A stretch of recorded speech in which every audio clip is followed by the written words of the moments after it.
Hello మామాస్, welcome back to our YouTube channel.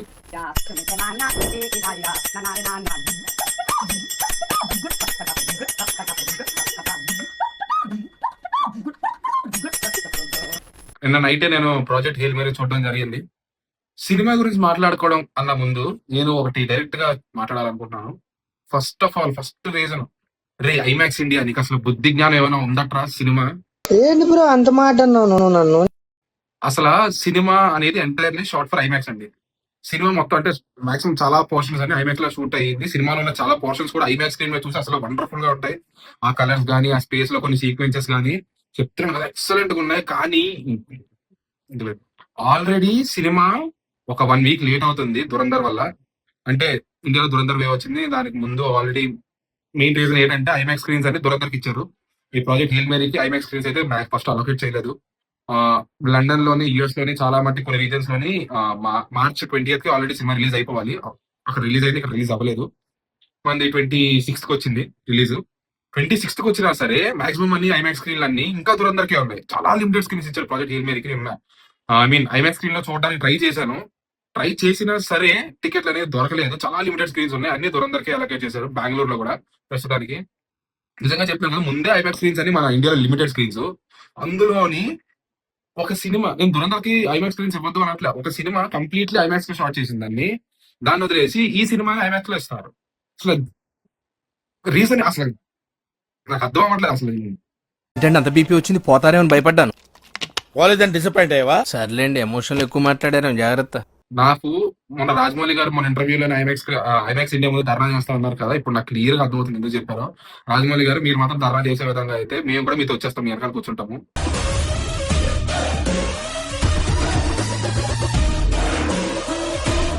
ఇప్పుడు cinema గురించి మాట్లాడదాం. ప్రాజెక్ట్ హేల్ మేరీ, రాయన్ గాస్లింగ్ హీరో.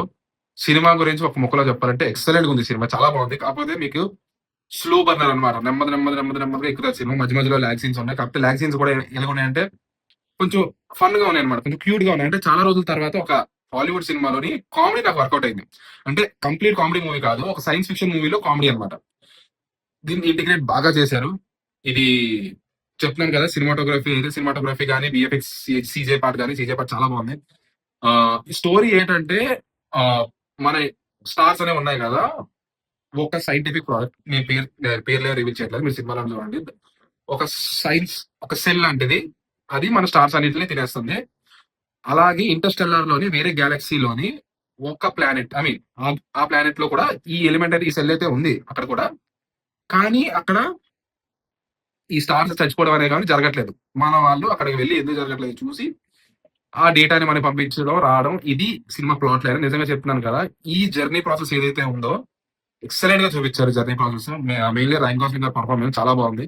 చాలా రోజుల తర్వాత ఒక హాలీవుడ్ మూవీ చూసి నవ్వుకొని కొంచెం నిజంగా ఫీల్ అయ్యి క్యారెక్టర్స్ ని బ్యాక్ తెచ్చుకునే సినిమా అది. నాకు సినిమాలో మాక్సిమం సినిమా అంతా మీకు, ఐ మీన్ స్పేస్ పోర్షన్ అంతా రెండు క్యారెక్టర్లే ఉంటారు. ఒకరు వచ్చి రైన్ గోస్లింగ్, ఇంకొకరు ఒక ఏలియన్ క్యారెక్టర్ ఉంటారు. నిజంగా చెప్తున్నాను కదా, రైన్ గోస్లింగ్ అన్నా ఏలియన్ క్యారెక్టర్ నేను చాలా బాగా కనెక్ట్ అయ్యాను. మీకు ఏలియన్ అంటే అది ఒక రాక్ షేప్ లో ఉంటది.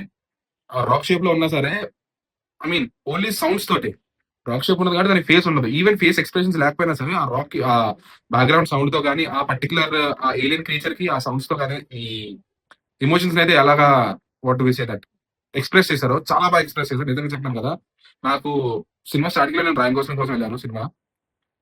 నిజంగా ఈ రాక్ అనే, ఐ మీన్ రాకీ అనే క్యారెక్టర్ కి ఏదైతే ఉందో నేను దానికి చాలా కనెక్ట్ అయ్యాను. సినిమాలో నాకు తెలిసినంత వరకు నిజంగా చాలా బాగుంది క్యారెక్టర్. నిజంగా నేను ఏం చెప్తానంటే, మీరు సినిమా చూడకూడదు అనేది తప్పకుండా చూడండి. రికమెండేషన్ ఎవరికైతే మ్యాండేటరీ అంటే, ఇంటర్స్టెల్లార్ చూశారు మీరు, మార్షన్ చూశారు, ఈ 2 సినిమాలు నచ్చాయా మీకు, కన్ఫర్మ్ గా ఈ సినిమా కూడా నచ్చుతుంది. ఎందుకంటే ఈ సినిమాలో మనం కొంచెం పార్ట్ ఇంటర్స్టెల్లార్ లా ఉంటుంది, కొంచెం పార్ట్ మార్షన్ లా ఉంటుంది. 2 కంబైన్ చేసి సినిమా ఎలా ఉంటుందో సేమ్ ప్రాజెక్ట్ హేల్ మేరీ అలాగే ఉంది. ఇది మెయిన్లీ యాండీ వీలర్ గారి ప్రాజెక్ట్ హేల్ మేరీ బుక్ నుంచి అడాప్టేషన్ చేసుకున్నాను. నేను బుక్ అయితే చదవలేదు, కానీ నేను చాలా మంది మా ఫ్రెండ్స్ కొంతమంది బుక్ చదివారు, వాళ్ళతో మాట్లాడాను. ఇంకా ఇంటర్నెట్ లోని లెటర్ బాక్స్ లో చాలా రివ్యూస్ కూడా చూశాను. బుక్ కి చాలా క్లోజ్ గా అడాప్టేషన్ అయితే చేసుకున్నారు. మరి ఆన్ టాప్, ఐ మీన్ సినిమా మక్కి అంటే కాదంటున్నారు. ఐ మీన్ క్లోజ్ అడాప్టేషన్ అంటారు బుక్ కి, కానీ వాళ్ళు కూడా సినిమా నచ్చింది అంటారు. ఎందుకంటే మాక్సిమం మనం బుక్స్ అయితే అడాప్ట్ చేసుకుంటాం, సినిమాలు చేస్తాం, కానీ దాని దగ్గరికి రాలేము. హిట్ బుక్స్ తీసుకుంటారు కదా మనలో. కానీ ఈ సినిమా దాని దగ్గరికి వెళ్ళింది అని చాలా మంది చెప్తున్నారు. నేను చూసిన రివ్యూస్ కానీ దాని తర్వాత నేను మాట్లాడిన వాళ్ళకని చెప్పేది ఏదైతే ఉందో చాలా నచ్చింది అంటారు వాళ్ళు కూడా. ఇంకోటి సినిమాలో అన్ని పాజిటివ్స్ అలా నెగిటివ్స్ లేవా అంటే సినిమా స్క్రీన్ ప్లే అండి. అంటే స్పేస్ పోర్షన్ ని అసలు రైన్ కోసం స్పేస్ కి ఎందుకు వెళ్ళాడు అనే పార్ట్ ని ఎలా చేశారంటే మీరు స్పేస్ లో సీక్వెన్స్ వెళ్తా ఉంటది, మధ్యలోనే ఒక సీక్వెన్స్ పడిద్ది మన బ్యాక్ టు అర్త్ లో సీక్వెన్స్, అసలు రైన్ కోసం ఎందుకు వెళ్ళాడు అనే సీక్వెన్స్, కొన్ని సీక్వెన్స్ అలా పడతాయి. నాకు ఇక్కడ ఏం నచ్చలేదు అంటే సినిమా మంచి ఫ్లో లో వెళ్తుంటది, స్పేస్ సీక్వెన్స్ అంతా మధ్యలో పడుతుంది. ఎందుకంటే మధ్యలోనే ఈ సీక్వెన్స్ వస్తాయి అనమాట. ఎందుకో నాకు బ్రేక్ లాగా అనిపిస్తుంది, ఏదో మంచి హైవే మీద మంచి స్పీడ్ వెళ్తుంటే మధ్యలో స్పీడ్ బ్రేకర్ లాగా అనిపించాయి నాకు.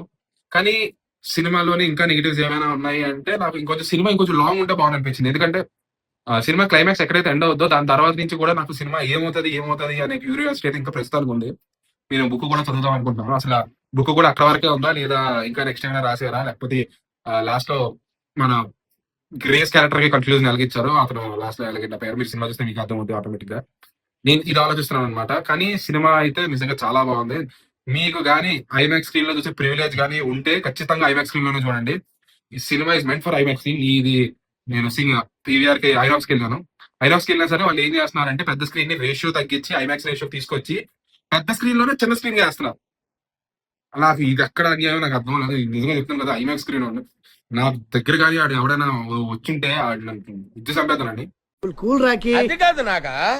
వద్దులేండి, ఫ్రస్ట్రేషన్ వచ్చేస్తుంది. ఇది ప్రాజెక్ట్ హేల్ మేరీ మా ఒపీనియన్. సినిమా మీకు నచ్చిందా కామెంట్స్ లో చెప్పండి, లేదా మీరు సినిమా చూస్తారా కామెంట్స్ లో చెప్పండి. అసలు ఈ ఐమాక్స్ స్క్రీన్ ఐమాక్స్ ఇండియా వాడికి ముందు ధర్నా చేస్తాను నేను, రాజమౌళి గారితో కలిపి. మీరు కూడా నాతో పాటు వస్తారా కామెంట్స్ లో చెప్పండి. నెక్స్ట్ వీడియోలో కలుద్దాం. బాయ్.